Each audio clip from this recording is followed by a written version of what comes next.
Hello, folks. Welcome back to World War II TV and the last show of this week. And in fact, I'm not back till Tuesday because Sunday night I'm going off to Paris to see The Damned one more time with my mate Matt. So nothing on Monday. But anyway, this is the first of a two-parter. Graeme Bowman joins us to present the key arguments, I guess, from his book, Enemy First, Churchill's War, Empire First, Churchill's War Against DDay. There's my advanced copy there, except the green screen is playing havoc with it, but trust me, it exists. And it gets praise from Richard Overy and others, and it offers an alternate view of Britain's wartime PM. I will bring him in now. Good evening, Graeme. How are you today? Hi, I'm good. Thanks for having me, Paul. Well, I'm glad you're here. And, what we're going to do today, folks, is you're going to kind of tell a little bit about yourself and how you began to work on this book, and then gradually we'll morph into presenting the case yourself, because we were just talking ourselves, Graeme, before going live, that people get very defensive about some of the people they admire from World War II, be it Montgomery, be it MacArthur, be it whatever, Admiral Conyngham. So let's start the ball rolling with who you are and how you came at this project. Okay, well, I'm not going to say too much about myself, otherwise although people might guess I'm a bit of an aging punk. But what I would like to talk about how I got into writing this book, what sparked it all off, and then we can sort of look at the meat of my argument, and we might get everything that I want to say done tonight, or we'll bet we won't. Second half. I bet we won't. So, I mean, obviously, the first thing I have to say is Empire First is fairly critical of Winston Churchill. So, in the era of culture wars, some people might think I set out with a deliberate agenda to defame him, but that is very far from the truth, because I am the Airfix generation made flesh. So I was born in 1961. And if you grew up in the 60s and 70s, your childhood was saturated with World War II. The games you played, the toys you played with, the books you read, the magazines, the films you watched. So I had Commando war stories on order from the newsagent. I read Warlord and Victor comics. I had tons of Airfix soldiers. I made Airfix models. Between the ages of 11 and 15, I think I discovered girls around about 15 or 16, and gluing planes together was less attractive. And so I consumed all the World War II stuff that was around. I was absorbed in the World at War documentary when it came on, and I still watch it when it's on TV. So as a result of this, I would say I grew up with a completely uncritical view of World War II. In fact, one thing I'd like to show you, if people can see that. Oh, yeah. That is a kid's biography of Winston Churchill, which I got for my Christmas when I was about 8 or 9 years old. I think my parents realised they had a bit of a history geek in their hands. So I grew up with a completely mainstream view of World War II. Basically, I believed that 6th of June 1944 was set in stone, and my view of Winston Churchill and Britain's role in World War II was, very favourable, unquestioned. I didn't question anything.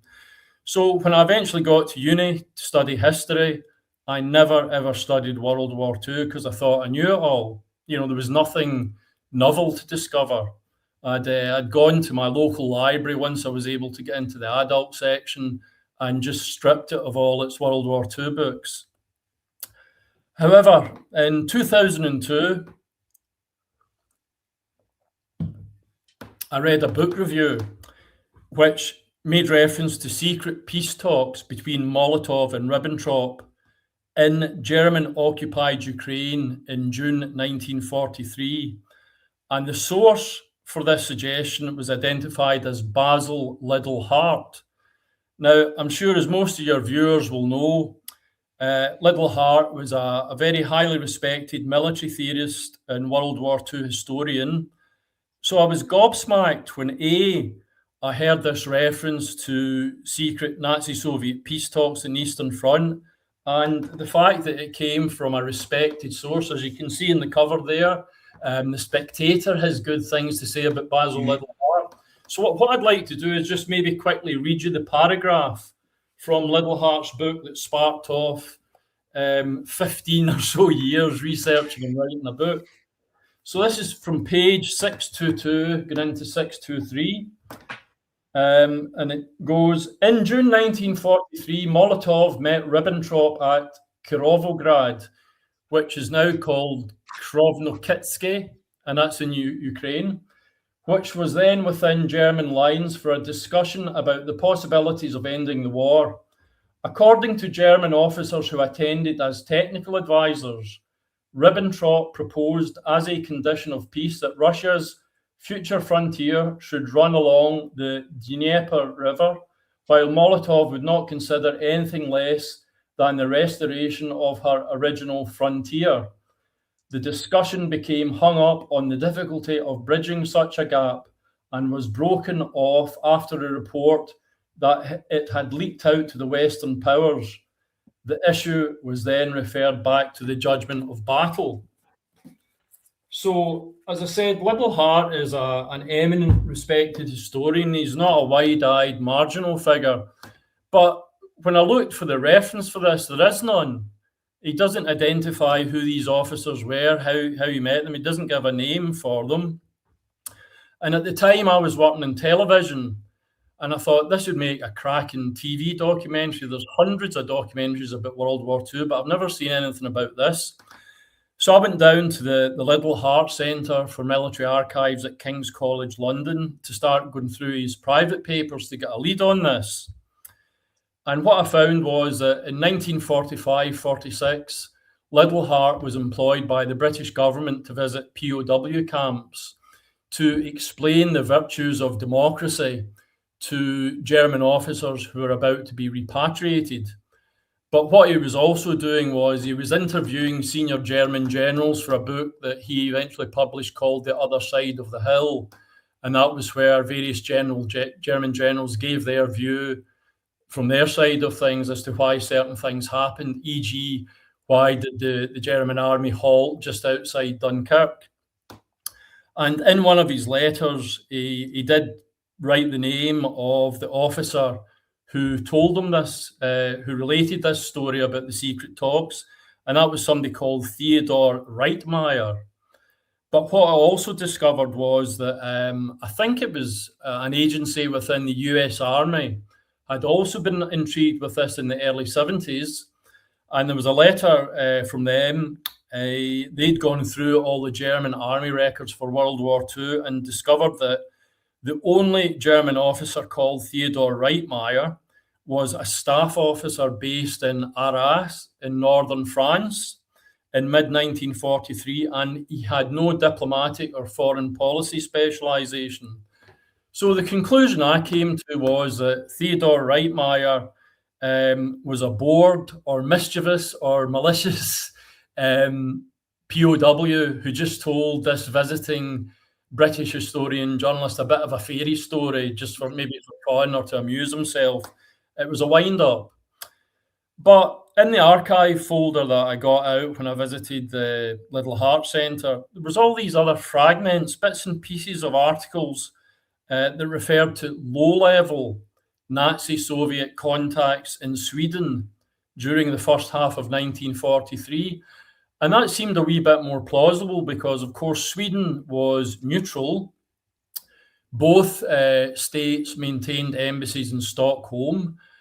And I would say that between Stalingrad and Kursk, there was roughly an equilibrium on the Eastern Front. When things are in balance, that's when you can do a deal. If one side is totally dominant, they're not interested in a deal. So then the thought occurred to me, well, if Stalin is exploring a separate peace with Nazi Germany, why? I mean, the Germans have been in the Soviet Union for 2 years, committing the most unspeakable atrocities, inflicting huge damage on all aspects of the Soviet state they invaded. So why would he be up for considering a separate peace deal with Germany in the Eastern Front? And then as I read on, I found out that as we all know, Stalin was given to occasional bouts of paranoia. Mhm. He believed that the Western allies were dragging their feet over opening the second front in the hope that Germany and the Soviet Union would batter each other into submission so that Anglo-America could then rule the world afterwards. So again, this opened up the idea that there was a debate about the timing and location of the second front, so I started exploring it further. Now, very basic preliminary research quickly confirmed that the Americans were not foot-dragging about landing in northwestern Europe. Right from the early days of their involvement in the war, they had formed the impression that a landing somewhere in northwestern Europe offered the best way for the Allies to win the war in the West. And I'll just give you a quote from January 1943 from Eisenhower, who at that point was a brigadier in the War Plans Division. And I'm giving quotes here so that everybody can know that unambiguously, everything I say is based on evidence. Right. The book is 500 pages long, and it's got about 70 pages of bibliography and reference. About 15% of the book is showing my sources. So here's what Eisenhower wrote in January 1942. We've got to go to Europe and fight, and we've got to quit wasting resources all over the world, and still worse, wasting time. If we're to keep Russia in, save the Middle East, India, and Burma, we've got to begin slugging with air at West Europe, to be followed by a land attack as soon as possible. So if there was any foot dragging over the second front in northwestern Europe, it wasn't the Americans. I then started looking at British attitudes towards opening the second front, and I quickly discovered that Churchill and the British were markedly less enthusiastic about it. And again, this clashed with my orthodox, my mainstream uncritical view of Winston Churchill as a great champion of democracy, the scourge of Nazism, the liberator of Western Europe. So I started researching it. And then basically,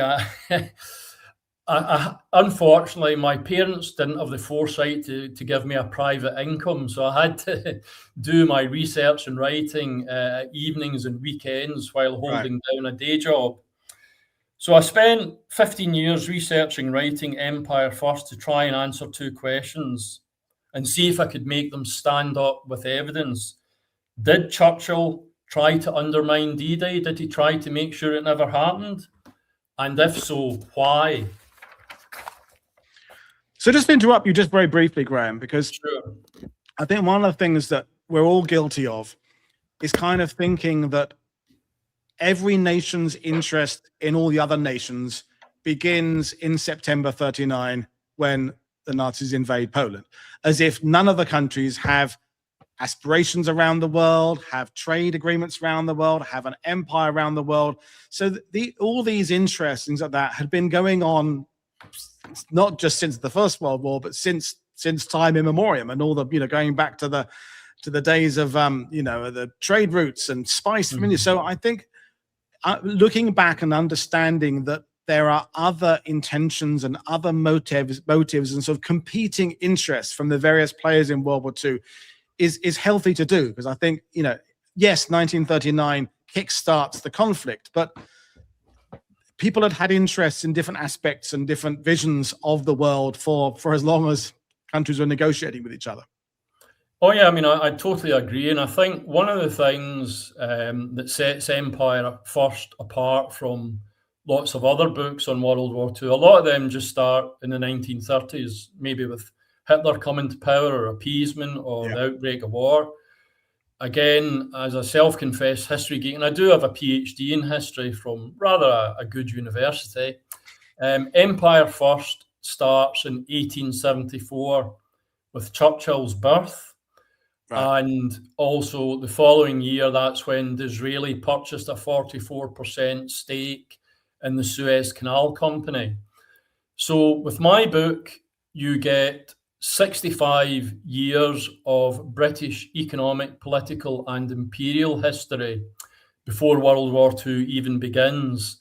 So you get a very long perspective in my book. And I think that long perspective, as you were sort of implying there, it gives me a different view of events. It opens up trends and patterns and emphases that are concealed from my more myopic peers who write about World War II.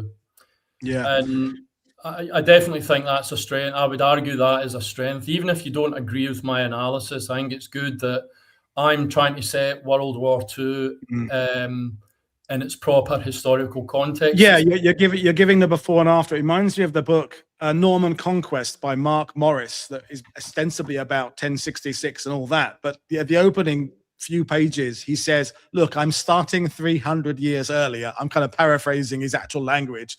But if you're going to understand the events of Hastings in 1066, you've got to go back that far to understand all the in-dealings, the betrayals, the ambitions, the thwarted plans, all that kind of stuff there. And I think what you're saying is putting World War II in a context of world events, particularly the British Empire and the various competing empires, is worthwhile doing, rather than just focusing in on the rather simple question of did Churchill oppose D-Day, which is, I understand why that is the question you want to ask, but it's sort of, it's a bigger question, I suppose, you're asking, really.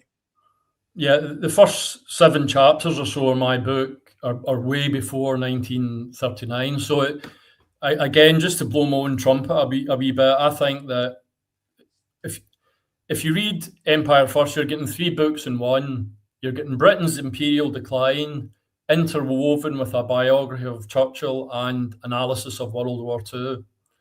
And to quote our favourite Chinese leader, when Mao Zedong was asked for his views on the French Revolution, his response was, "It's too early to say." Yeah. So, and again, there's I don't know. Well, I know you're into your music, Paul. The great Beatles historian Mark Lewison, he starts his book on the Beatles with the first Lennon arriving in Liverpool in the aftermath of the Great Famine in the 1840s. And again, I totally commend that view. Yeah. It's like being a volcanologist. You know, if you're an amateur, you just look at the sexy bit, the eruption. If you're serious and professional, you look at all the tremors that came before it, and the aftershocks. Though I have to confess, I was so knackered after writing the book. I did want to go on to 1956, but after 15 odd years of writing this thing, I was just drained, you know, evenings and weekends. So, but once I get into, you know, the book and starting way back with Churchill's birth, you know, I just got hooked on the amazing complexity of World War II, which was a refreshing change from the crude two-dimensional understanding I'd developed as a young person. And I suppose I was also wanting to know if myself and a lot of other people had been told a lot of lies about World War II. Now, originally, my interest, I was working on TV at the time, and I thought it would be a great TV documentary idea. When, surprise, surprise, I couldn't get it commissioned, I wrote it up as a book. But again, just to reiterate, I didn't start off with an agenda to savage Churchill's reputation. You know, I was just intrigued by the idea that the great champion of democracy had been hostile to Overlord, and I just wanted to see if that idea had stood up. And I think, sorry to interrupt you again. I think because we haven't, we know what the timeline was. We know that from the British, you know, from the British point of view, it kind of goes, you know, declaration of war, phony war, which wasn't really phony, Battle of Britain, Dunkirk, and then Mediterranean, then D-Day, that we feel that there's sort of an inevitability of all that it was all on some sort of predetermined course, and the train was just moving down that track along that path. But of course, all through those processes, there were decisions to be made, dilemmas facing them. Where do you put the effort first? Which bit is a priority? Which bit is secondary? And I think it's wise to challenge this. So we've got your various slides. We've got the one up there. The next 2 or 3 are about kind of Suez and Empire. So I'm eagerly awaiting you to start putting forward your case, sir. This is intriguing stuff. All right. Well, one last point, just to basically agree with what you're saying, is before we look at my main argument, I'd like to make it clear that I don't have a gripe against academic, evidence-driven histories of World War II. If you go to the World War II section of a university library, there's hundreds, sometimes thousands of books that you can start reading, and that'll introduce you to the amazing complexity of World War II, the biggest game of multi-dimensional chess in human history. My gripe is with the mainstream media maybe I don't like TV documentaries because I used to work on TV, but I find that they give us a very flat, two-dimensional version of the war, what I call Mills and Boon with Spitfires. And I take issue with the main message they want to give us, which is basically brave little Britain battled alone in 1940. Yep. But we'll push on. And refer to this slide we've got up here. So, as we can see, my basic argument is that Churchill's main priority, once Britain no longer faced, immediate threat, his main priority was back to business as usual, protecting, defending, and extending the British Empire. So as we can see, all of Britain's most valuable imperial real estate is located east of Suez. British India contains 75% of the empire's total population. Malaya produced 40% of the world's tin and rubber before 1914. You've got the three great trading cities, Singapore, Hong Kong, and Shanghai. A big arc of territory connecting Cairo to the Cape in Africa. And you've got the white Anglo communities of Australia and New Zealand. And Britain gets all its Middle Eastern oil through Suez and the Mediterranean, which will only grow in importance during the 20th century as oil replaces coal as the main energy source. So the Suez Canal opened in 1869 and it slashed sailing time to India, and that was Britain's main imperial possession, slashed sailing time to India by 43%. Disraeli bought a 44% stake in the Suez Canal Company in 1875. Britain controlled Egypt effectively after winning the Battle of Tel el-Kebir in 1882. And by 1890, 3/4 of all the ships using the canal are British. So, as we were saying earlier, for 65 years before World War II started, British statesmen are obsessed with the need to control Suez and the waterways leading up to it. When they looked at a map of the world, the region between Gibraltar and Socotra, which is an island in the Indian Ocean, that region glowed in vivid red neon. And I would say that the need to control Suez was hardwired into the DNA of all British statesmen, such as Churchill. And chapter 6 of my book contains lots of quotes from British imperial statesmen, Labour, Tory, British, overseas, confirming the vital importance of Suez and Egypt to the British Empire. And I've got lots of quotes confirming the vital importance of Suez and the Mediterranean to empire. And here's a good example, a nice short one from Anthony Eden, who, as we all know, in the 50s would go on to have his own problematic relationship with Suez. So life and death, you cannot get more important than that. And because British statesmen view the Mediterranean as an English lake, the imperial superhighway was protected by a ring of steel which stretched from Gibraltar in the west to Socotra, which is an island just off the Horn of Africa. And thanks for calling up the slides there. So you've got 15 British bases, colonies, and protectorates protecting the empire's jugular vein. That was another way they talked about Suez, the main artery or the jugular vein, or as Eden once described it, the revolving swing door of empire. So a lot of these places are famous names in empire history: Aden, Alexandria, Malta, Gibraltar. And I would say that the existence of these 15 bases and colonies rather undermines a rather quaint suggestion of Andrew Roberts, which he makes in Masters and Commanders, that, quote, controlling the Mediterranean had not really been a British policy objective since Nelson's day. Now, given all these bases and colonies, which cannot be disputed, that seems a rather strange thing to say. So the Mediterranean was effectively a British lake thanks to these bases and colonies. Suez is vital to the empire. And I would argue that's why the Red Army's victory at the Battle of Kursk, so we're now finally getting into World War II. The Red Army's victory at Kursk in July 1943 is actually rather problematic for Churchill, because while it basically guarantees Allied victory in the war, because it's the first Soviet summertime triumph over the German army, and they'll spend the next 2 years rolling the Nazis all the way back to Berlin. What if the Red Army rolls into Greece, Yugoslavia, and Albania? What if Stalin starts building Soviet air and naval bases throughout the Balkans? So here we've got the dreaded Soviet advance, as it's called it. So the idea of Soviet ships and aircraft operating freely in Britain's lake, so close to Suez, is Churchill's nightmare, because Stalin will effectively hold a knife to the empire's jugular. So from summer 1943 onwards, I'd argue that Churchill is more interested in blocking Stalin in the Balkans than in liberating Western Europe from fascism.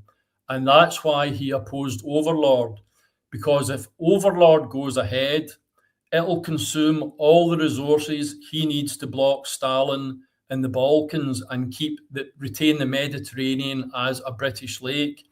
And actually, in preparation for this talk, I had the interesting experience of rereading my book after quite a while not looking at it.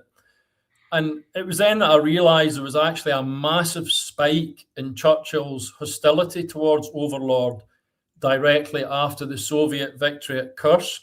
And it was on the 12th of July that Hitler basically cancelled one part of the Operation Citadel. Mm-hmm. And General Morgan submitting the Overlord draft plan on the 15th of July.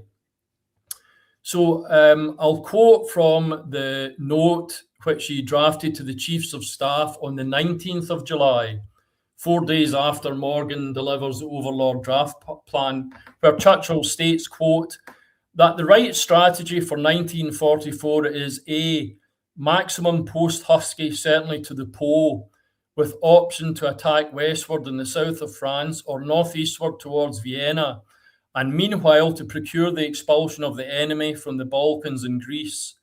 B, Jupiter, prepared under the cover of Overlord, and Jupiter's the code name for the proposed operation in Norway. He then goes on to say, and again I'm quoting directly here, I do not believe that 27 Anglo-American divisions are sufficient for Overlord in view of the extraordinary fighting efficiency of the German army and the much larger forces they could so easily bring to bear. So that's the 19th of July, 1 week after the Soviet victory at Kursk, 4 days after Morgan submitting the draft Overlord plan. And he also had an extended chat with the American War Secretary, Henry Stimson, on the same day, where he was very vocal in expressing, he had a marked reluctance to go ahead with Overlord, which Stimson then communicated back to Roosevelt. On the following day, 20th of July, that's when COS, the Chiefs of Staff, issued their standstill order. Now, that, of course, was to contradict a decision that had been reached at the May 1943 Trident Conference that Britain and America would return 7 divisions from the Mediterranean back to England for Overlord, 7 battle-hardened, experienced divisions, 4 American and 3 British. On the 20th of July, the Chiefs of Staff issued their standstill order, putting a halt to this. And again, another document that we could talk about later is Churchill's 19th of October meeting with Chiefs of Staff, where he identified his top 5 priorities if Britain was deciding Allied strategy. The first 3 are all in the Mediterranean, Italy, the Balkans, and the Aegean. priority 4 is maintaining the bomber offensive, and priority 5 is building up an American force in Britain. But he doesn't say where or when or how it's to be used, and he doesn't even mention Overlord by name. Now, the funny thing is that these documents and every other document where Churchill expresses opposition to Overlord are somehow strangely missing from his 6-volume account of the war. And I think that, if you've ever read David Reynolds' book, In Command of History, I would recommend that, because it looks at Churchill's 6-volume history of the Second World War, and Reynolds pinpoints all the places where Churchill's account is maybe a wee bit omitting things or giving a rather biased account. I mean, Churchill admitted. Unlike some of the German generals who pretended all that what they wrote was 100% true, Churchill pretty much fessed up that a lot of what he was writing was going to be his point of view of things. So in that sense, he was kind of, he wasn't lying in that sense. I mean, I'm just putting that kind of point there. And before you carry on, I just want to mention a couple of comments we've had already, just to let you know. So Jim said right at the beginning that he has read about the 1943 Nazi-Soviet peace feelers in Sean McMeekin's book, Stalin's War. And Sean was a guest on the channel about 3 years ago now. He also said, your book has become a must-read for me. So that's good. People are saying how important Malta was, importance of Operation Pedestal, things like that. And Scott said about Churchill being very anti-communist. And before we move on, I mean, I had Giles Milton on about 6 months ago, who wrote a book about Churchill and Stalin's relationships. And I'm thinking, as you're talking there, Graeme, very much about the phrase better than the devil you know, in a sense that Churchill knows Stalin in a way he doesn't know Hitler. He knows of Hitler. He knows what Hitler is doing. He knows what the Third Reich represents. But he has had dealings with Stalin. So I can understand completely, as the war goes on and the worry about a German victory lessens as the war goes on, that the increase in a Soviet threat increases, that Churchill has, he understands how conniving and difficult and paranoid Stalin can be. And as Scott said, he was, we know from Churchill's early days, he's vehemently anti-communist. Yes, well, I think the best time to sort of maybe talk about that is later on, maybe we'll do it tonight, is looking at the October 1944 Percentages Agreement, where he managed to overcome his antipathy to Stalin and communism and do a deal that was very helpful to Britain's Mediterranean position. Okay. So, yeah, you're right about Churchill. He was in one of his witty asides, he says, history will be kind to me because I intend to write it. He was one of the first big authors to produce books about the Second World War, which people took as an authoritative account. And of course, he had a lot of prestige, and, a war-winning British Prime Minister. But I think because he was first in there, it helped create a rather false narrative about the war and his conduct in it, which sadly maybe some people that don't read so many World War II books still subscribe to. So if Churchill is going to prioritise the Mediterranean over Overlord, he has to overcome two big challenges and also take advantage of two big opportunities. And we'll look at those now. Firstly, by 1943, Britain is no longer a true global superpower. It can't impose its will on its allies. By the end of the war, Stalin will have 200 divisions fighting on the Eastern Front. America will have 60 divisions fighting in northwestern Europe, while also maintaining a massive Pacific, two big thrusts in the Pacific. But at Tehran, Churchill tells Stalin and Roosevelt that the 16 divisions Britain can commit to Overlord will represent its total commitment to Northwest Europe. I mean, eventually they have 19 divisions there, but you can see that it's not really the big three anymore. It's a big 2.5, and Churchill cannot impose his will on his allies. I would also point out that America strongly favours a cross-channel assault because they believe that's the best way to win the war in the West. And Britain is relying on American lend-lease to continue fighting the war. And quite simply, Churchill can't afford to alienate his benefactor by promoting a rival strategy. that's just a fact of life. And to give you an idea of British reliance on American assistance, 47% of all the tanks used by British forces in World War II were provided by the United States, and 60% of the transport aircraft.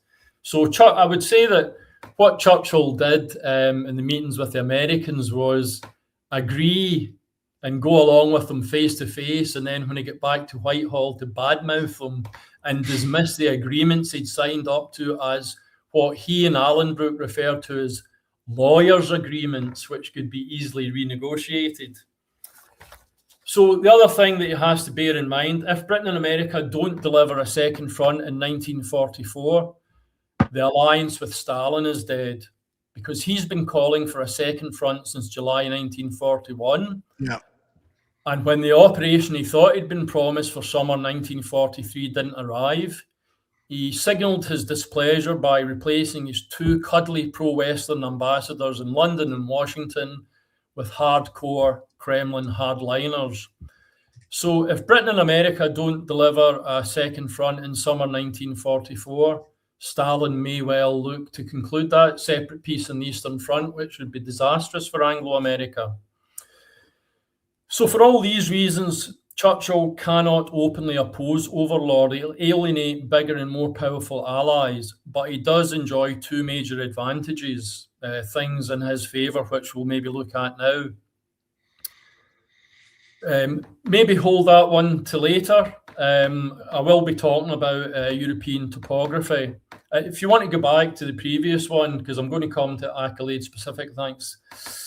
Now, firstly, you can only launch a cross-channel assault in the 4 short months between mid-May and mid-September, because outwith of the summer months, the wind, the weather, the water, they're all just too choppy, rough and predictable to safely launch a cross-channel assault. Your operation might be destroyed by adverse weather conditions rather than enemy action. Now, it's true that the Allies had kicked the Axis out of Africa in May 43, but that's just too late in the year to return all the troops and tanks and planes to Britain to cross the Channel in summer 1943. So Overlord has to be postponed till summer 1944. So Churchill has 9 months to play with when he can try and redefine, reshape Allied strategy to suit his aspirations. But I would argue that he has to do so by spring 1944, because after March 44, I think the momentum behind Overlord will become unstoppable. So his window of opportunity is time limited, which I think inspires great recklessness on his part, which we'll examine later with reference to Accolade and Anzio. Also in his favour, by autumn 43, the Allies are fighting in Churchill's preferred theatre. They can't cross the Channel till summer 44, but they can't stand idle for a year. So Allied forces invade Sicily in July 1943 and the Italian mainland in September, but with very different hopes and aspirations. Marshall's big worry is that the Mediterranean will become a suction pump, draining resources away from Overlord's preparation and build-up. But I'd argue that Churchill wants the exact opposite. He wants the Allies to become bogged down and embroiled in southeastern Europe. And if that happens, he can maybe achieve his goals of frustrating Overlord without fracturing the Grand Alliance. He can't be blamed for it. To use a modern term, and it wasn't used at the time, but they understood the concept. I think Churchill is going to try and rely on Mediterranean mission creep to achieve his strategic goals. Because if he achieves a major Mediterranean breakthrough at the end of 43 or very early 44, the Americans will come under tremendous pressure to release resources to exploit that breakthrough. And those resources can only come from Overlord. And a massive Mediterranean breakthrough in late 43 or early 44 might drain enough resources away from Overlord to make it impossible to launch in the short summer 1944 window. And I think what we have to remember is that for the Allied planners and commanders of the time, 6th of June 1944 isn't set in stone as it is for us. Yeah, I mean, yeah. it's become that way thanks to lots of films and documentaries which they hadn't seen. For them, everything was a bit fluid, nebulous, and uncertain, although they had an aspiration, certainly an understanding that they would try and do it in May 44. So my rather controversial argument is that the two Mediterranean operations Churchill authorised in autumn 43 and early 44 were not designed to hasten Germany's defeat, but to try and block Overlord by locking the Allies into the Mediterranean. And interestingly, we can maybe touch on it later, there's quite a good quote from General Stanley Embick to Marshall saying the exact same thing in 1943. I think these operations he authorised, which we'll look at shortly, were inspired by the political goal of protecting Britain's empire rather than the sound military objective of defeating Germany, and both operations failed miserably. Churchill was under pressure to derail Overlord by spring 44, so he forced through two operations which, in my view, were characterised by defective planning, inadequate resources, and deeply flawed assumptions about Germany's military response. So you could argue that the 50,000 young men who were killed, wounded, or captured in these operations were victims of Churchill's imperial obsession and military incompetence. So if you want to call up the next slide, we'll maybe look at those, maybe go to Accolade. We'll jump back to the European topography, and I'll just take a little sip of water. And just while you're having a drink of water there, the other thing about the Mediterranean is that regardless of which direction they go and what focus they put, the British and the Empire will have more influence because of it being more of their navy, more of their resources. Whereas once it gets to Overlord, whenever Overlord happens, Churchill knows that is going to be a dominantly American, even though there were more British and Canadian ships involved indeed, but people will understand what I mean. Once it gets going, once that campaign gets going in ETO, and even, Montgomery knew that, it's going to rapidly become an American dominant operation, whereas the Mediterranean, there's going to be a bit more British control over it. So I think that, from my point of view, that has a little bit of influence on it as well. It's Churchill has more chance of controlling things there than he does once Overlord. Even if he supported Overlord fully, he's still going to have to kind of hand over the reins at some point. Whereas the Mediterranean, even the Americans accept that. I mean, that's all the difficulties with planning Torch, was all the different aspirations the Americans and the British. And for my money, I've always said it, I think Torch was the low point of US Anglo relations. I think that everything that could have not gone wrong, but FDR and Churchill are going through an iffy period. The ambassadors, the Senate, the civil service, they're all going through an iffy period there because of all those different ideas about how the campaign was going to be fought. So, yeah, people are starting. People now, you're starting to get into the controversial stuff. People are starting to get a bit. Their ears are pricking up now, which is really good. So, back to you.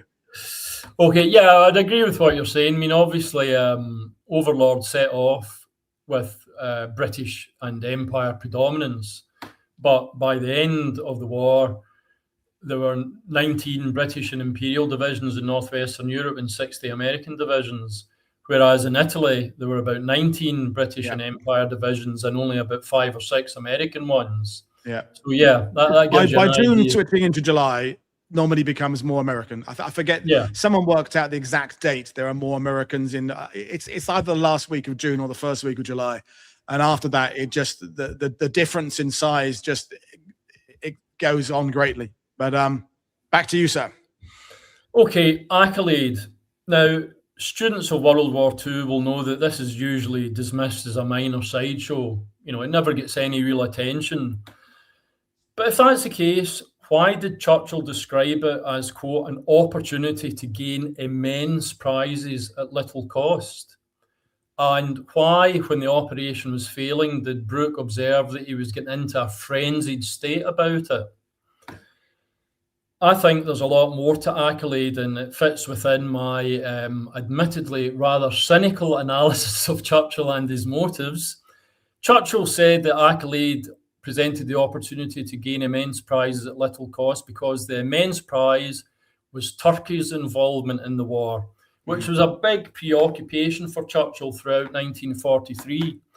And he wanted Turkey to get into the war because I think, obviously it never happened, but he was rather hoping that perhaps Britain could support a Turkish offensive into southern Bulgaria or northern Greece, which would have a number of benefits from Churchill's point of view. Obviously, it would be an inconvenience to Germans. It would tilt the focus of the war away from northwestern Europe towards the exact other end of the continent. And if this operation was successful, it would preempt and forestall any Soviet advance towards Greece and the Mediterranean if the Turks are, and with British support, are pushing in the opposite direction. So Turkey was a major preoccupation for Churchill throughout 1943. He visited President Inonu of Turkey directly after Casablanca. Now, the Turks had no real interest in getting involved in the war, but they definitely wanted to be friends with the Allies because they knew that in the long run, the Soviet Union would be a big threat to them. So they wanted to remain on the best possible terms with Britain and America. So when Inonu and Churchill met, I think Churchill experienced from Inonu some of the behaviour that he was using with Roosevelt, promising great things, but then just stonewalling, because Inonu didn't reject Churchill's overtures outright. He was very sympathetic to a lot of things that Churchill was saying, but he basically just gave him a shopping list of munitions and ordnance, which he said Turkey would need before it could think of entering the war. And he knew that while the Allies were still bogged down in Tunisia, they couldn't afford to give Turkey 1,200 tanks and 2,300 aircraft. So I think Inonu was very crafty, gave him a shopping list. Oh, yes, we'd be happy to join you in the war just as soon as you've given us all these artillery pieces and, massive numbers, thousands of tanks and planes. So the discussion sort of fizzled out at that point. Churchill couldn't do anything more with Inonu. But things were very different by August. The whole war picture had changed. The Axis had been kicked out of Africa. The Soviet Red Army had won at Kursk. Mussolini had been overthrown. The Allies were triumphant everywhere. And this is around about this time, British planners developed an operation called Hardyhood, which was a 4-phase plan for Britain to provide Turkey with lots of weapons to enable Turkish involvement in the war. And I mean, the details of Hardyhood are set out in the book, but basically in phase 1 of Hardyhood, they were going to base 25 RAF fighter squadrons in Turkey. And that was because the Turks' biggest fear, that Istanbul at that time was made largely of wood, so it would be very vulnerable to Luftwaffe attacks from Greece. In phase 2, and along with the fighter squadrons, also lots of anti-aircraft and anti-tank units. Phase 2, another 25 RAF squadrons, not necessarily fighters. And phase 4, 2 armoured divisions to be provided by Britain to Turkey. Now, you only give them that if you hope they're going to go on the offensive. So I would say this is, if you look at Operation Hardyhood, this is how Britain would like to see the war go and get Turkey into the war. It'll do the job of keeping those nasty Bolsheviks out of the Mediterranean. Turkish soldiers will bleed and burn for Britain's empire. However, if you're going to get this war material into Turkey, you need a big, sophisticated port to accommodate it. And that port is Izmir, which you can see in the map on Western Turkey. But if you're going to sail this material into Izmir, you have to get past the Dodecanese Islands, which are Axis occupied. They were, Greek territory. So they were occupied by the Axis, mainly Italian garrisons, but with token German garrisons. And there were Axis airfields on the islands of Rhodes and Kos. So if you've got slow-moving, heavily laden merchant convoys going to Izmir with lots of tanks and planes and anti-aircraft units, what an inviting target. So if Churchill is to get Turkey into the war and get all this equipment, he must neutralise the Dodecanese. Now, as I said, the garrison on Rhodes, Kos, etc., is largely Italian, and Italy signs an armistice with Britain and the Allies on the 3rd of September, which goes public on the 8th. So this is great from Churchill's point of view. By September, the Italians have changed sides, so surely our new friends will just hand over the islands to the British. So he will be able to gain those immense prizes at little cost. Now, by September 43,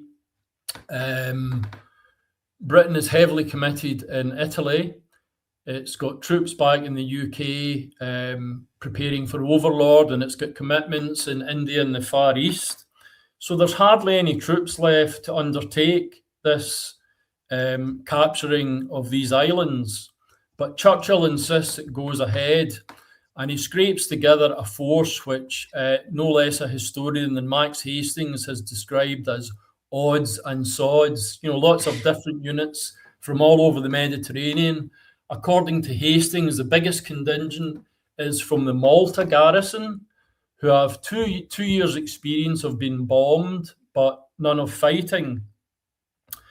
So it's true, the first part of the plan goes well. The Italians don't resist the Brits when they start to land in the Dodecanese Islands. But what Churchill completely underestimated was Hitler's determination to regain these islands. So, as we know, Hitler was pathologically hostile to yielding territory. I mean, he did this over and over again. So he scrapes together small but highly experienced airborne and seaborne forces, and they start recapturing the islands. And although the Germans are outnumbered in some places by 4 or 5 to 1, these German forces are outclass the inexperienced British and the largely demotivated Italians who just want to go home. And so as soon as the Germans regain Rhodes and Kos, the two islands with airfields, it's game over for Accolade, because the Germans will enjoy local air superiority and they can cut off the troops there. So one by one, they regain all the islands. And finally, Britain abandons the last island under its control of the 28th of November. Brooke describes Churchill as getting into a frenzied state when the operation started to collapse. Churchill at one point begged Roosevelt to send troops to the Eastern Mediterranean, which were earmarked for Overlord. And he also suggested convening a meeting of the combined chiefs of staff to review Allied strategy, but as you would expect, Roosevelt gave him short shrift. So it's all over by the 28th of November. So in the end, Turkey stayed neutral to February 1945. Hitler enjoyed his final victory of the war.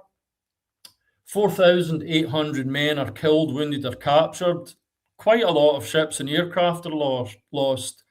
And if you've ever watched the movie The Guns of Navarone, I was so waiting for you to start quoting Alistair MacLean to back up your argument. But well, I haven't read the book, but I watched the movie recently, and it starts in that time-honored way.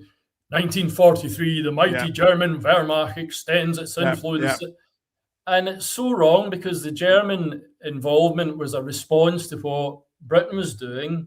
And by the third quarter of 1943, Germany isn't the mighty, invincible German Wehrmacht. So it's a totally specious reference to Accolade that kickstarts that otherwise very enjoyable adventure movie. Yeah.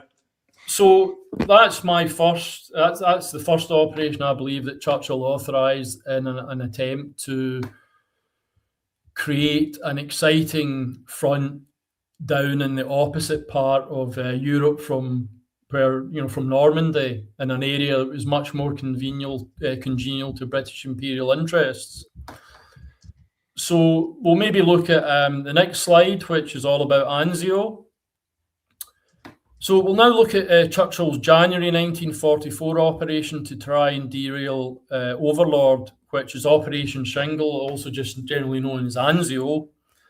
And I've put this map together because my argument is that Churchill's main goal in initiating Anzio was to smash German forces in central Italy before jumping across the Adriatic into Yugoslavia to secure that coastline before Soviet forces arrived. And I say this because if you look at Italy's peculiar peninsular geography, I don't think any other option was possible.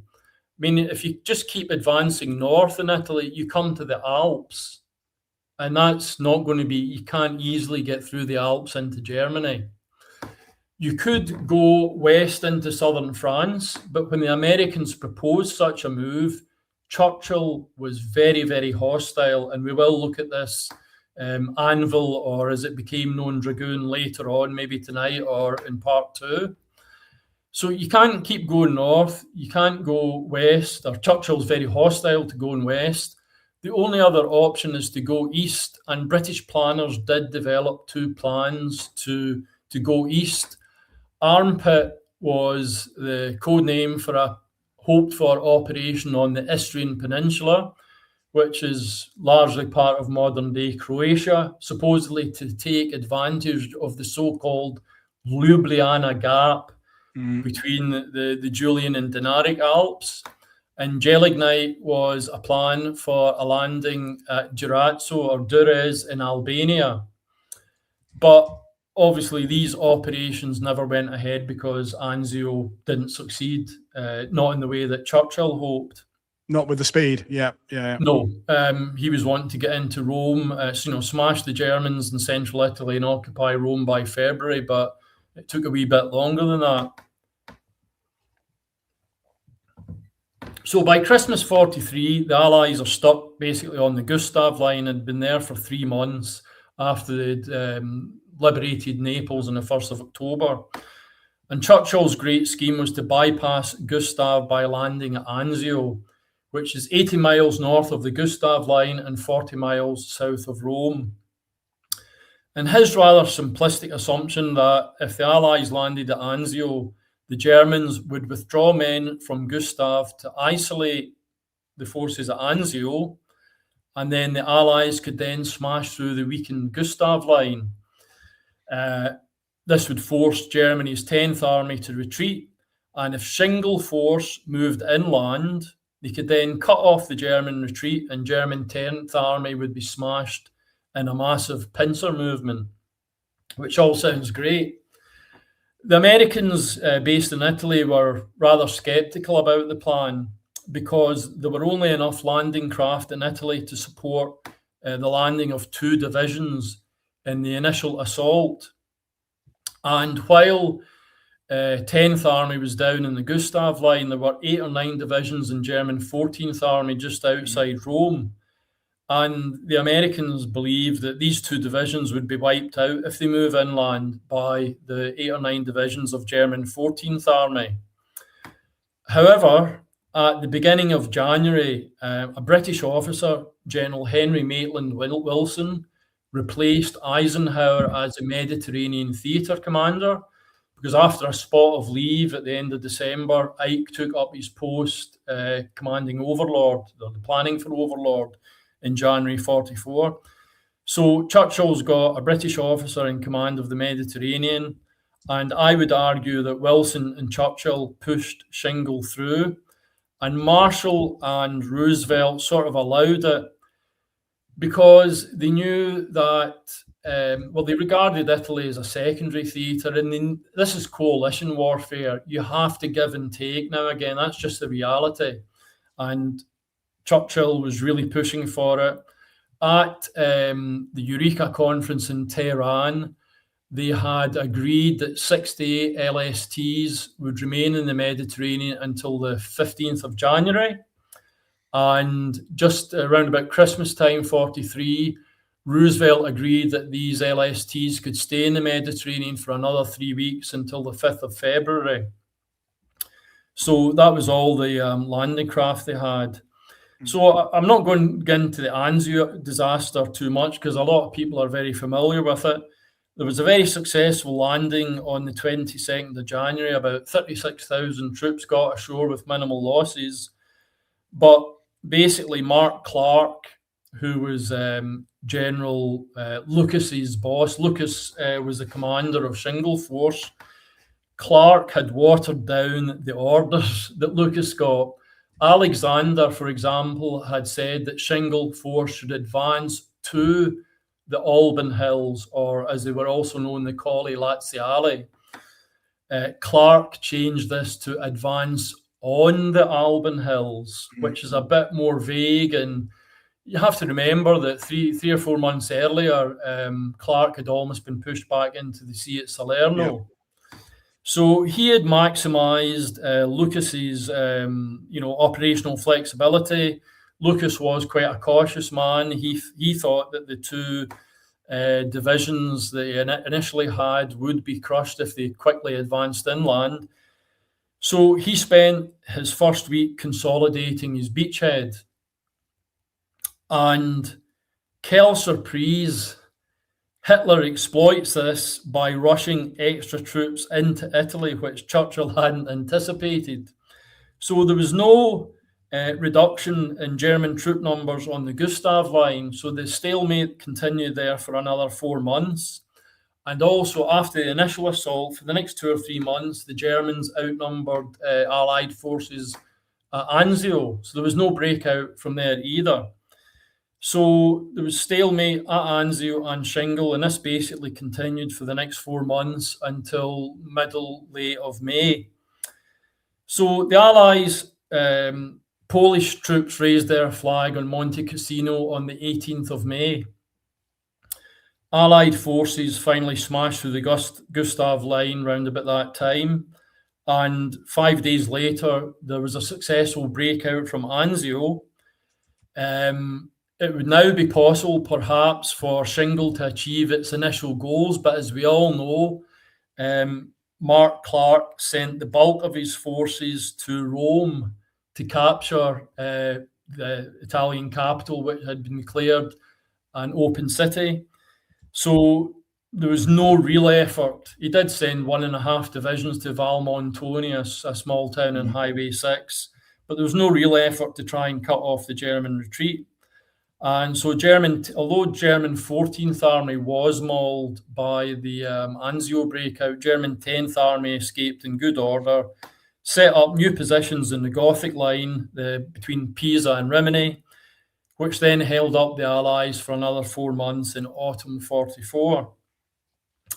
So just before we go to the next slide, or maybe take any questions, I'd argue that Churchill tried to block Overlord and lock the Allies into the Mediterranean with these 2 operations. And I believe that I will clinch my argument if we examine 2 more operations in one diplomatic conference, if we've got time tonight. So any questions? Or we've got questions and comments.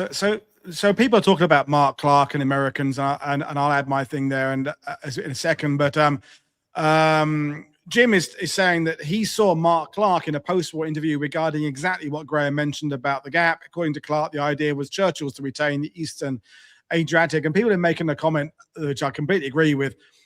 Here, for the Americans, the objective in the Med was take down Mussolini. So after Rome, there just wasn't much interest in fighting through those Balkan mountains. And for me, I would add the getting of the Foggia airfields. Once they've got them in March 44, as far as the USA is concerned, they're done with Italy. They've done what their remit is done. Mussolini's out the war, Italy out the war. They've got their Air Force.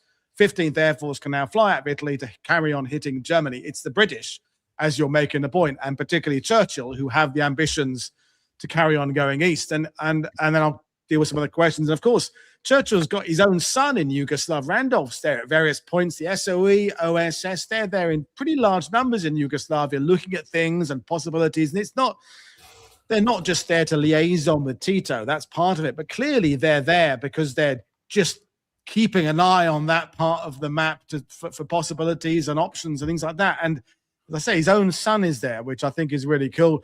Trent Telenko is saying Churchill's obsession with the Balkans simply made no sense given Anglo-American logistics.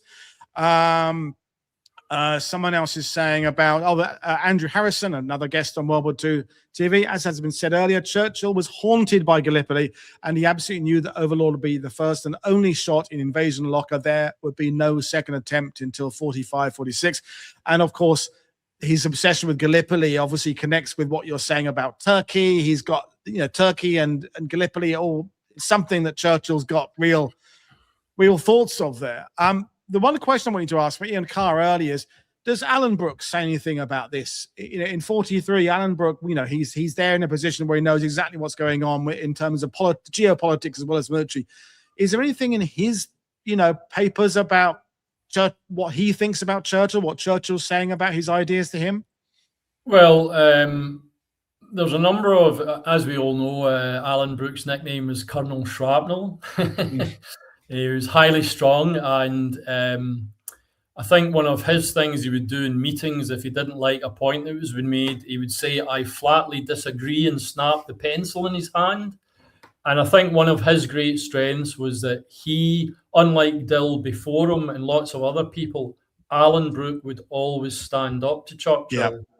And if I was to give credit to Churchill where it's due, I think it's excellent that he chose somebody, a strong character like Alan Brooke, as the chief of the Imperial General Staff, because he wasn't a yes man, unlike certain other leaders who got rid of everybody who disagreed with them.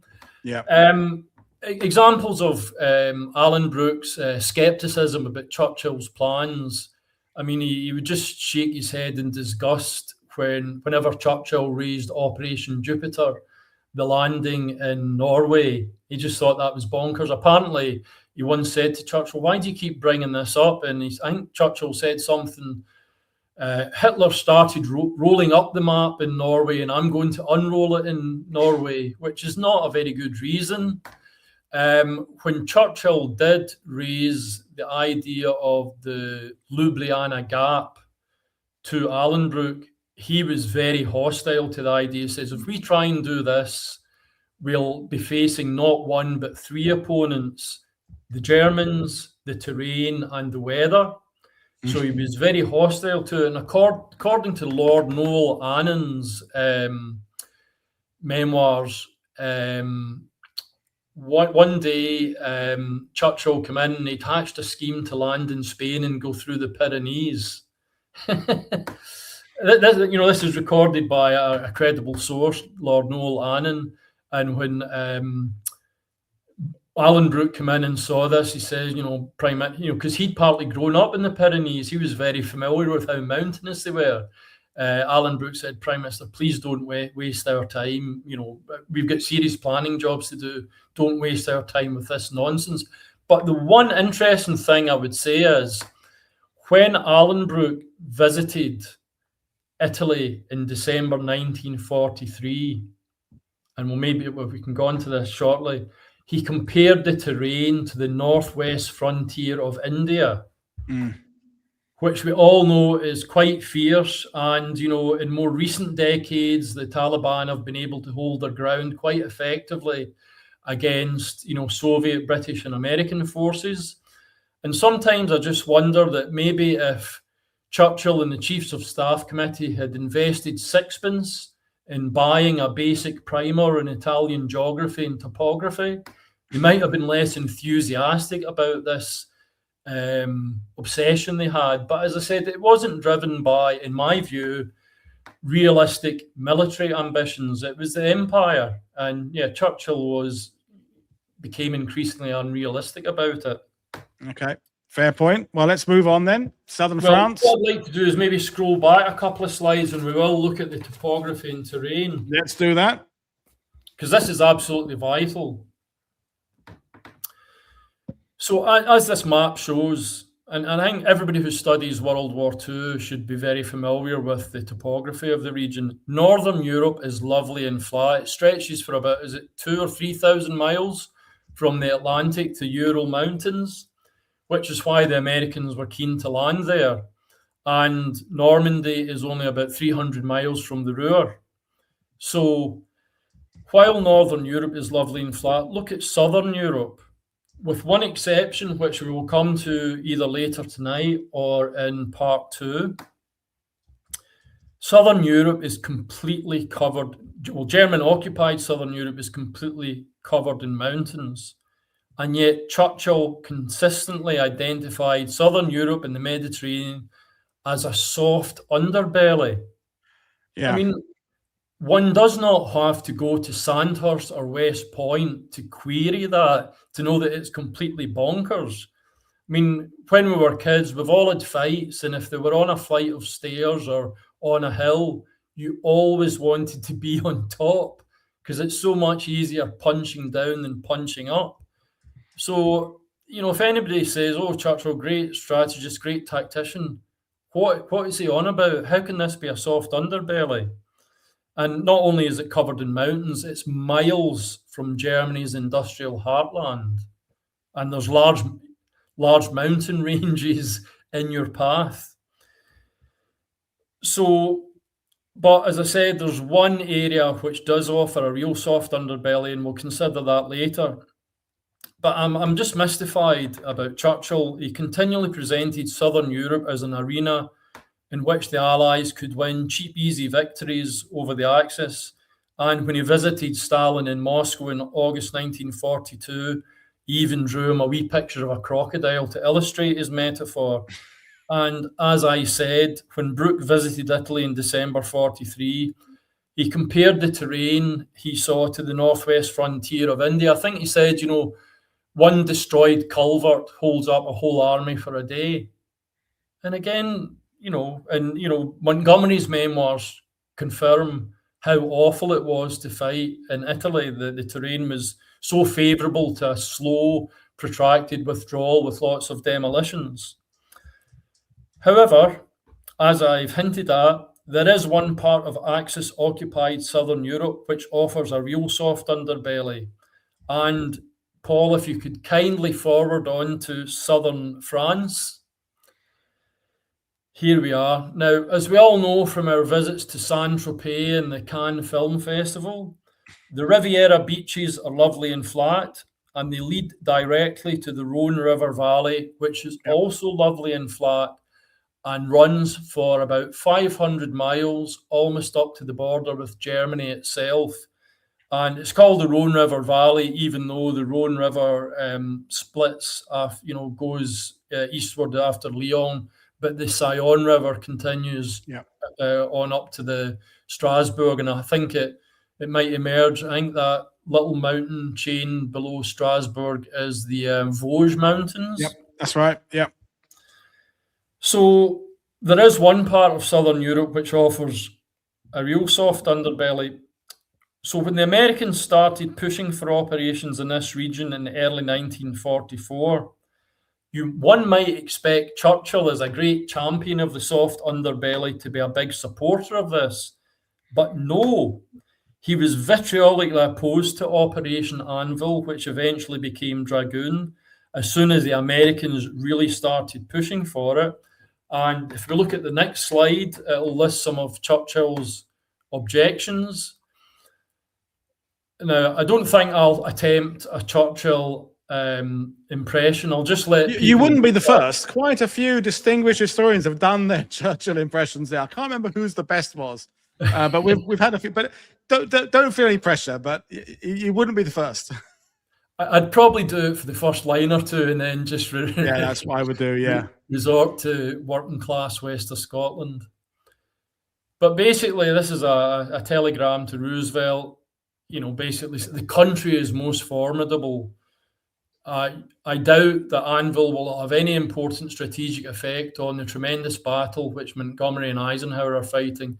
It will be a cul-de-sac in which increasing numbers of United States troops will be drawn.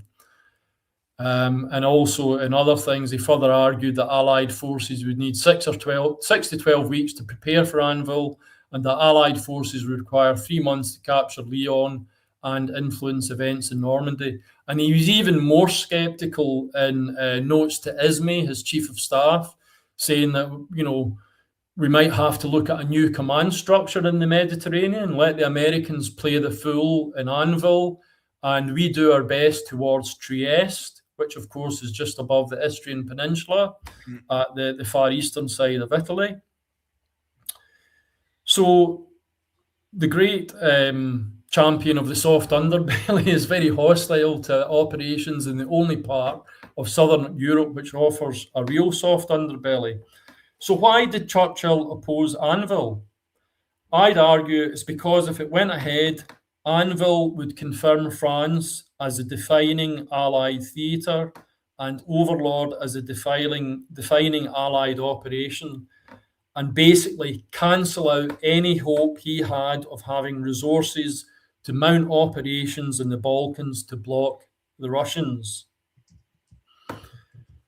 The Americans, now it's very clear from the evidence, the Americans initially wanted Anvil to launch simultaneously with Overlord to force the Germans to fight on 2 fronts and boost Overlord's chances of success. And if it was successful, it would also give them access to 2 major ports, Marseille and Toulon. And as you know, resupplying your forces in Europe is absolutely vital, especially after the 19th, 20th of June, when the American Mulberry is destroyed by storms and the British Mulberry is very badly damaged. So if they go ahead with Anvil, you get 2 major ports and a southern French railway system which the Allies haven't bombed. So they can use the French railway to move supplies about. And this ties it. Just to interrupt you, we did the series on World War II TV last summer, or was it? Yeah, about all the obsession with the Channel ports, the ports in Brittany and Brest and all those ones there, and it's all hard coded into the Overlord plan, the absolute priority for ports. And as you're making the case that there are these ports. I mean, I was in Marseille myself back in November, and it's a whopping great port. And my stepdaughters live in Grenoble. They know that valley up there very well, and hence why it's very easy for the French to just pop down from kind of Strasbourg down to the south of France. Is a relatively easy journey by either train or car, because as you made the very clear point, you're going through the valley, not across mountains. So, yeah, you're getting my grey matter working on this. People are agreeing with some points you're making. There's pushback on some points there, but it's just interesting. Okay. Yeah. Well, I think if you can mesh together, questions of logistics, the topography, and the military strategy, you're going to have a much stronger argument. And to the best of my ability, that's what I've tried to do, not just repeating old cliches. Yeah. I mean, just Andrew Harrison is just saying, because you're quoting Churchill, but he's basically saying that Churchill's is frequently uses hyperbole, and he exaggerates things, and he makes very dramatic statements just for the sake of it, and he's a biographer of Monty essentially. How much? Just to put the question to you, how much of what Churchill is saying can we say as being absolute hard and fast, or more kind of what he was saying at the time? How do you assess the value of his statements and things like that, like the quote there to Roosevelt? Well, I think if you're the Prime Minister of Great Britain in the middle of war and you're writing to your main ally in the Western theatre, you try and be rational and cogent, and yes, he's trying to be persuasive, but I mean, to call it the country is most formidable, I mean, that's BS. Again, if you look at a map, it's a valley. It is not most formidable. And if you go ashore on the beaches in the Riviera, easily be blocked and stemmed by a smaller number of German troops. So I think, yeah, I mean, when I do my talk in public, I use this quote and what he said in private to Ismay. But I haven't used that here because I think if it's a draft of a letter or he's venting his spleen to his intimates, I think that would be a bit unfair to present that as the most accurate, because we all do that a wee bit. We sound off in private and then trying to say something more judicious in public. So I think Churchill, he says what he said. Yeah, and fair enough. And he has because I was there in November. He'd owned a house or rented a house in Cassis, just close to Marseille, for many years, where he did some of his paintings and watercolors there. So I'm just putting the idea out there. He might not have want to see too much war go to a part of the world he was particularly fond of. I mean, I'm putting another theory in there, but I literally stood on the same little bit where he'd sat and he painted the harbor there. So but that also proves he must understand the geography there, because he's literally been there. Yes. Well, maybe I acknowledge that everybody acknowledges Churchill was one of the great orators and rhetoricians of the 20th century. But we'll look at later on, we'll look at where he was rather quieter. He should have maybe given a stirring speech, but was largely mute. So basically, if you can just go back, we'll get to the positive successes of Dragoon in a minute. Because of Churchill's hostility and other reasons, Anvil, which became Dragoon, was pushed back to the 15th of August. Why? Because all the troops and tanks and men who should have been landing in southern France in June to boost Overlord and reduce Allied casualties were tied up in Italy with botched Anzio in its aftermath. So the operation was delayed till the middle of August. So although Churchill wasn't able to sabotage Overlord, he did significantly delay an operation designed to support Overlord. And so I think we can hold him responsible for the very heavy casualties which the Allies sustained in Normandy in July and August 1944, which at times matched World War I standards. And despite all of Churchill's gloomy predictions, Dragoon proved to be a stunning success. So cue the next slide. So, as I said, it launched on the 15th of August. So Lyon was liberated in 2.5 weeks after the operation launched, not the 3 months Churchill predicted. Dragoon and Overlord forces linked up near Dijon within a month of Dragoon, disproving Churchill's claim that southern French operations, quote, could easily be blocked and stemmed by smaller German forces. Allied 7th Army reached Strasbourg on the German border just over 3 months after Dragoon. So in France, Allied forces advanced 500 miles in 3 months to reach the German border right next to the Ruhr, while in the so-called soft underbelly of Italy, they needed almost 2 years to travel 800 miles from Sicily to Milan. Now, obviously, Italy was eventually starved of troops. Troops were withdrawn from that, so I take that on board. But basically, with Dragoon, they travelled 500 miles in 3 months versus 800 miles in 2 years. And that, if you calculate that out, in France with Dragoon, you're moving 170 miles a month versus 33 miles a month in Italy. And even when the Allies finally reached Milan in northern Italy in April, they're still 500 miles away from the Ruhr, with the Alps blocking their path. So much for the soft underbelly. And I believe that if Churchill had had his way, his irrational way, Allied forces would have been fighting in a brutally hard underbelly of the Balkans, miles away from Germany's industrial heartland, in a manner that would only have helped Hitler. So I think that's quite a harsh criticism there, but I think it's justified by the evidence. And I, as a Normandy guy, I've always thought that the landings in the south of France came too late, for two reasons. One is, August the 15th. That is now after Operation Total Eyes. The Allies are breaking out from Caen. The Cobra has been underway for a couple of weeks. All the times when they needed a bit of the pressure being taken off, that's now passed. That Normandy is now finally working. But also what happened in the winter, talking about the Vosges there, we did a presentation about the 442nd Regimental Combat Team a few weeks ago, and they end up fighting in the Vosges Mountains in November in shitty fog and shitty temperatures and all that kind of stuff there.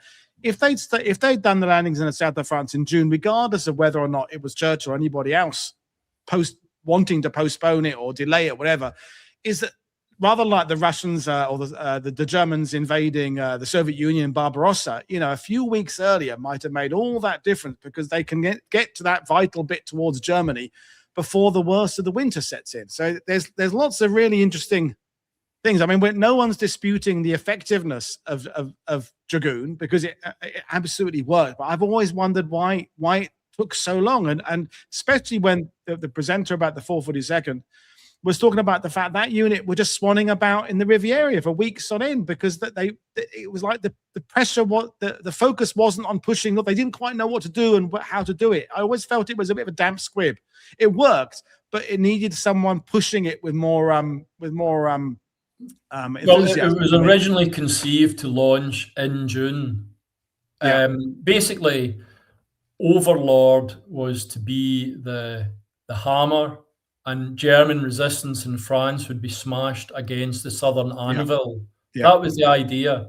So if the Allies hadn't been so caught up with Anzio and its aftermath, if they had been able to launch these operations roughly synchronously with Overlord, and German forces in France had to, fight on two fronts right through June, July, and the first 2 weeks in August.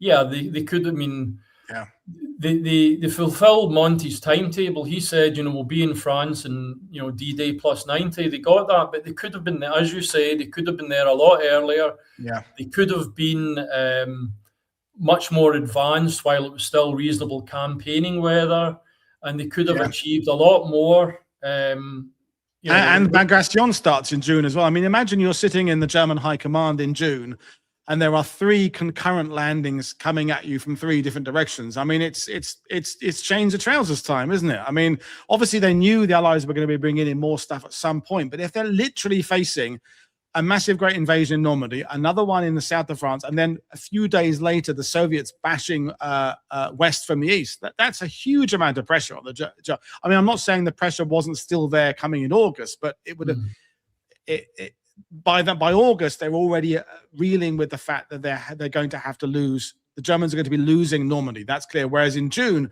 there's this real they're put on the what do we try and keep, what do we try and focus on, and it would just cause more confusion. So so really the Allies been embroiled in Italy, sabotaged Anvil, slow throat route, when it could have been at its most effective. And I think yes, he didn't sabotage Overlord, but that was a key operation that really could have supported Overlord and all the soldiers going ashore then. But this nonsense in Italy, where Brooke knew it was comparable to the northwestern frontier, when Alexander had sent Churchill an appreciation, complaining about the terrain and saying, we're in a slogging match here. I mean, Alexander in October or November 43 told Churchill this is a slogging match in Italy. And even if we occupy territory, we could be so exhausted after it, we might not be able to hold on to it. So Churchill knew what was happening in Italy, but instead of, one could say that maybe it would be more rational to cut his losses, but he wanted to double down on Italy. In I think correspondence with Smuts, etc. He said, you know, we want to really focus on Italy, get more resources in there. And it was just bonkers. You get to the top of Italy, you get into the Po Valley, then you've got the Alps. You know, it's... Well, do you want, are we going to make your last point now, or and come back for questions for the second show? Do you want? Let's carry on. It's Friday night. Let's do it. Okay. Well, we'll maybe do. Well, the next slide, of course, is us getting into the Far East. So maybe. Or do you want to wait for the next one for that one? Well, I could probably crank out, you know, one more thing, but I think that'll be it. I'll need to go and relax after that. Okay, well, let's leave that for the next one then. Where do you want to just sort of do a summary of what you've said, and then we'll leave some stuff then. Let's leave some stuff for next time. Well, as I said, my argument is that for 65 years before World War II started, British statesmen were obsessed with the Mediterranean and Suez, because British greatness was based on access to India and Malaya. And the compulsion to control Suez was hardwired into their DNA. It was their default position. Because without its Eastern Empire, Britain, it's not a great power anymore. It's a medium-sized island off the coast of Europe. So for 65 years before the first shots of World War II are fired, Britain is obsessed with this region. They've built up a huge presence in it. It's their default. So yes, when Britain faces for a short while in the summer of 1940 the prospect of invasion, that's a realistic prospect. But basically, from September 1914, certainly once the Germans go into the Soviet Union, Britain no longer faces any realistic prospect of invasion. So it's back to business as normal for Churchill. It's the empire. Let's look at protecting, defending, and extending it. And I think those political goals, it was part of the warp and weft. It was in their bones, Churchill and Eden. And we'll see it very clearly when we do look at Culverin next week. Because in many ways, what they were doing, proposing in the Far East, it's two sides of the same imperially obsessed coin, but I don't want to give too much away. So once Britain no longer faces a horrible spectre of invasion and defeat, it's back to business as normal. It's back to the, you know, in March or April 1939, he wrote a memorandum in Sea Power, and he said, for Britain in time of war, the Mediterranean must be Britain's first battlefield.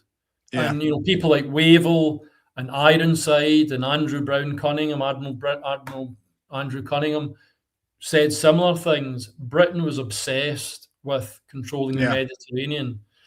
And so once they would no longer face the threat of invasion, they proposed European Mediterranean operations. And I think historically, and this is again one of the potentially rather controversial points, I think there's a bit of an overlap between Churchill. It was a Brexit military strategy that Churchill was trying to pursue. Britain's ruling class have no real interest in Western Europe, except maybe as a place for holiday. They've always looked out globally, the empire.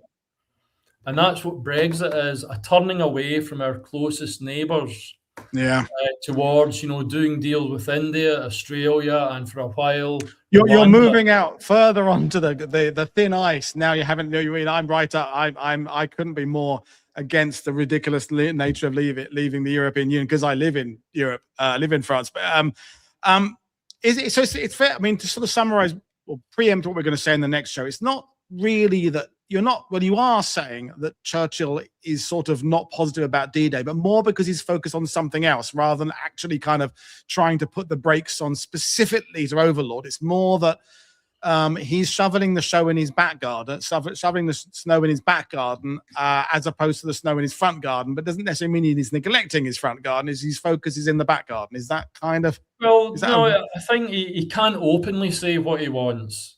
Britain isn't powerful enough, so he has to try and achieve his goals through what you could call subtle or covert or underhand means.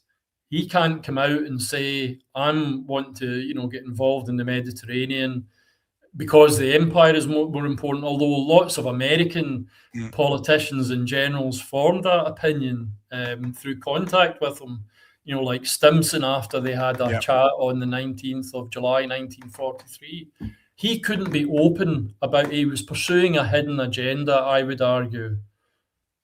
And that's why he acted as he did, because he was wanting to defend the empire.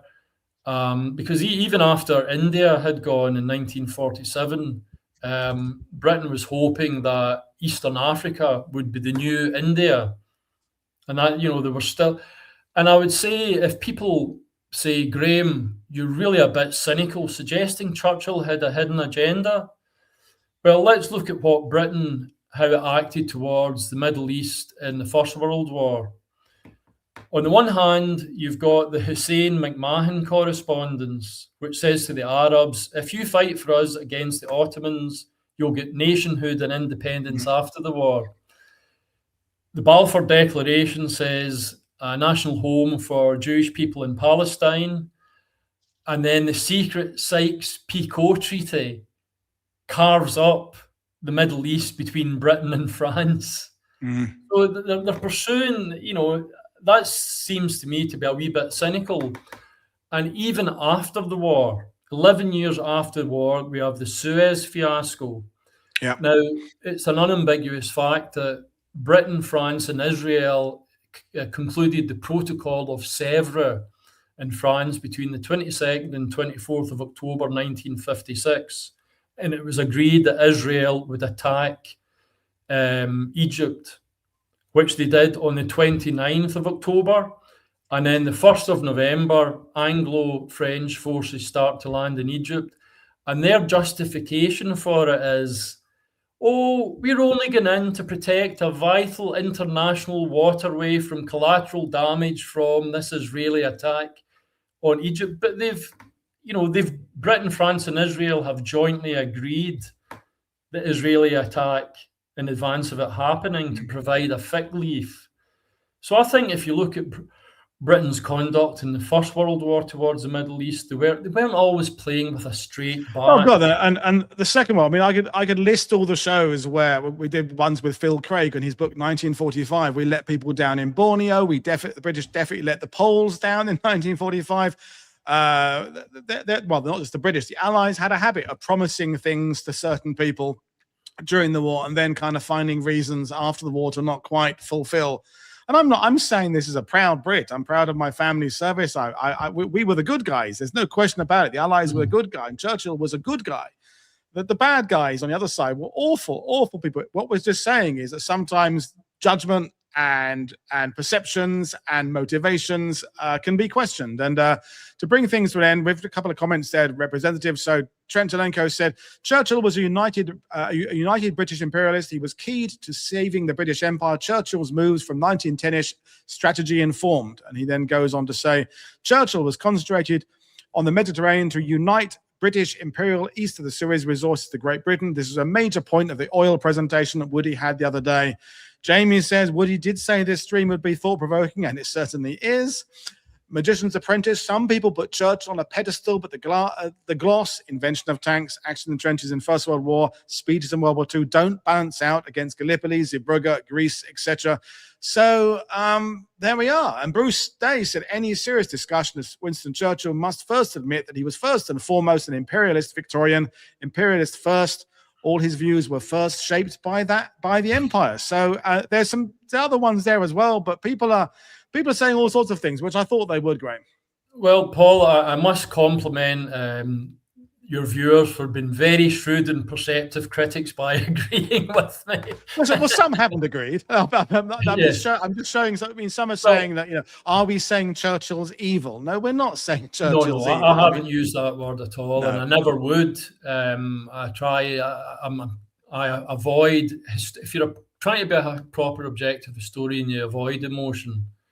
I was, trained at 3 universities. Everything has to be led by evidence. And if you do that, you can't have fixed opinions because new evidence emerges, new interpretations emerge, new people join the field of history and ask different questions, your views have to evolve. And again, that's why I love going into university libraries. You've got all these fantastically complex books. The thing that my gripe is against the flat 2D Mills and Boone view, where it's basically, you know, when you watch a lot of programs of the world, it's just like a greatest hits. You know what topics and events are going to come up. And people watching this without digging below it will just think, well, that was inevitable, then that inevitably led to that. And what I want to do is to say to people, look, it's fantastically complex. If you disagree with my analysis, that's fine. If you present evidence that, you know, undercuts what I'm saying or propose a new slant on it, I'm happy to look at it. In fact, at the moment, one of the things I'm reading just now is James Holland's series of books on 4 books on the Italian campaign, because, you know, I occasionally listen to his podcast, and, you know, he his analysis of how, you know, Clark's behaviour, you know, regarding occupying Rome and letting 10th Army escape. I mean, he's obviously getting into it in a lot more detail, but I am willing to consider another historian's views in the hope that they will enhance and enrich my views. If somebody's got a different view, I don't reject it. I say, well, let's see the evidence.